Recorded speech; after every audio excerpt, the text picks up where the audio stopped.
I first met him in the early 80s in a Chinatown of urban Java. He didn't want his real name or address revealed, so we called him DJ for Dynamo Jack.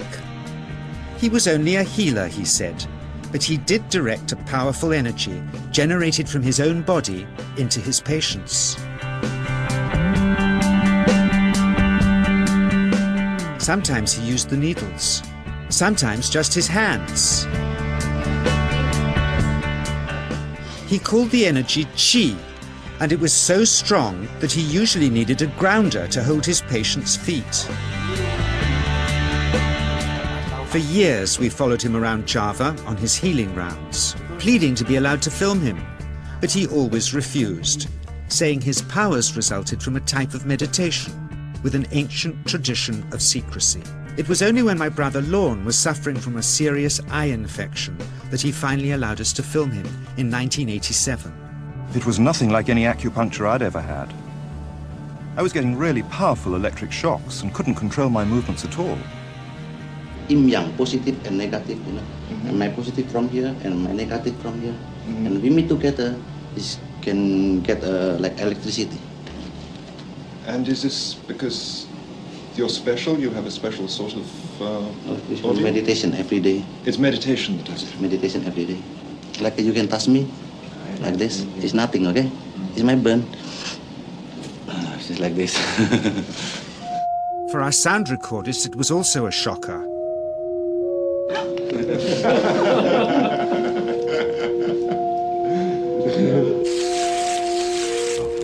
He then took our newspaper outside and showed us how Qi can also be used to set things on fire.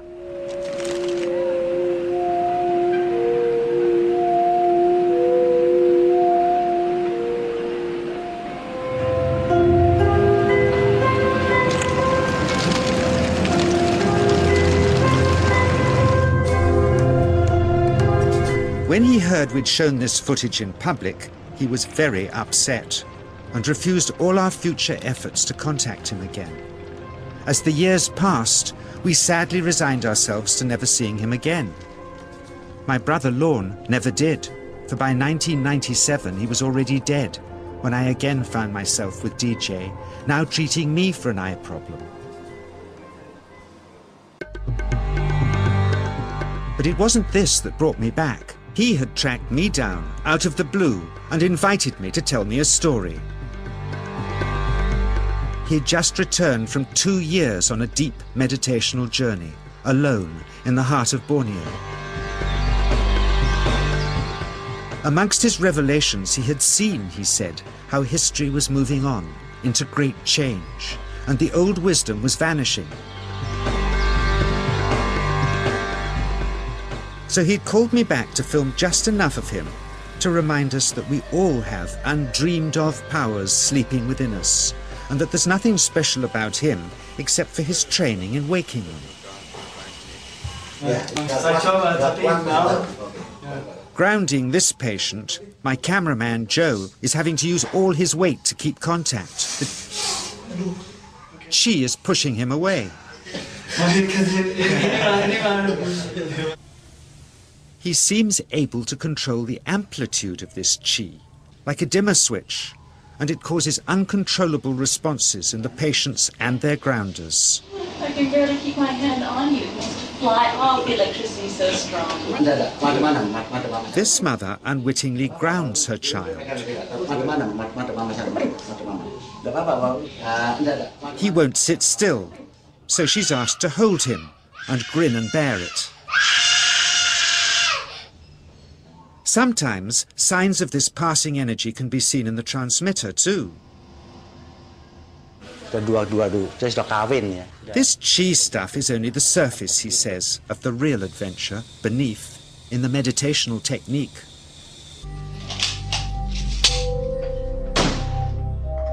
Projecting Qi from the palm of the hand can also be used to resist rifle pellets, he says.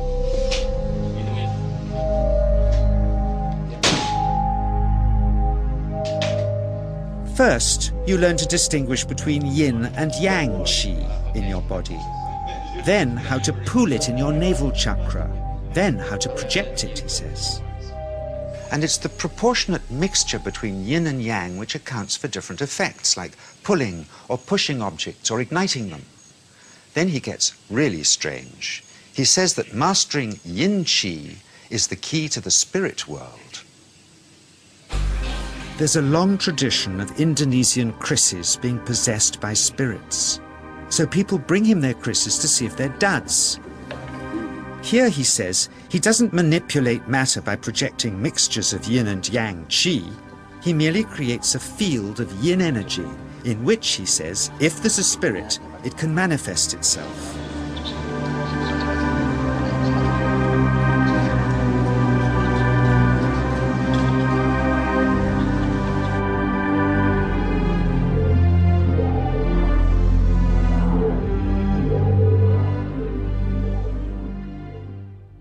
So I invited a small group of scientists back from the United States with measuring equipment to test if DJ was for real.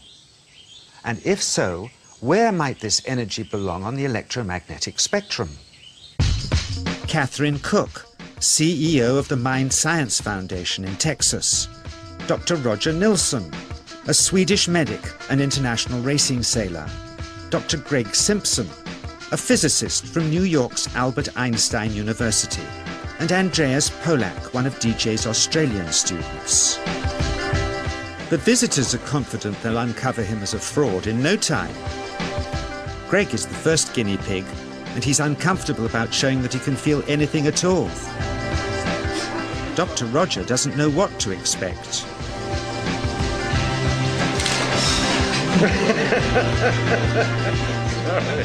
Out comes the metal detector, like the things they use in airports, to see if he has any concealed metal in his body. Then the voltmeter, to try and measure the qi. But how to get it to work? Where's the ground? What settings?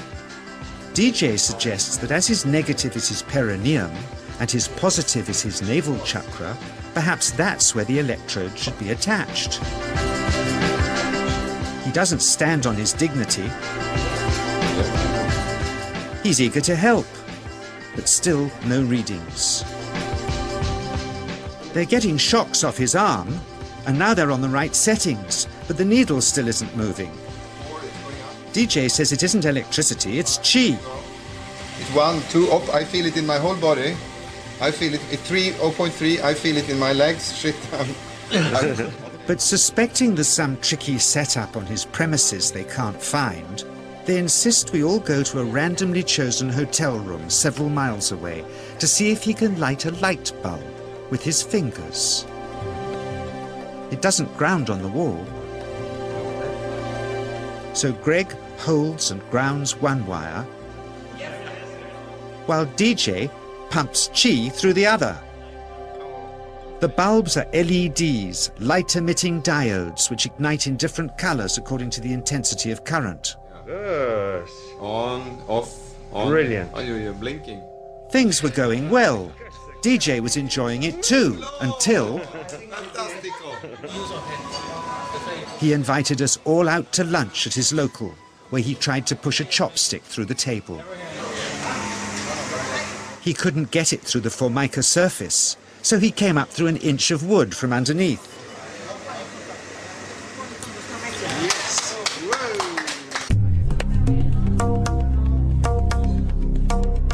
Not only did he draw his own blood, but a chopstick splinter had caught Alison here between the eyes, drawing more.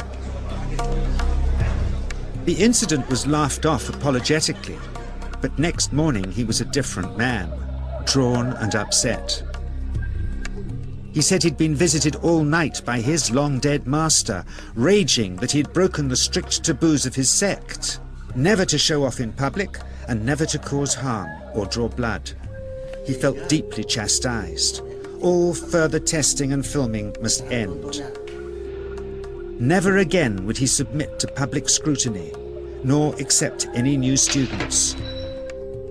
He would sink from sight and continue his healing in obscurity, as he had done since before we met him in the early 80s and had always told us was right.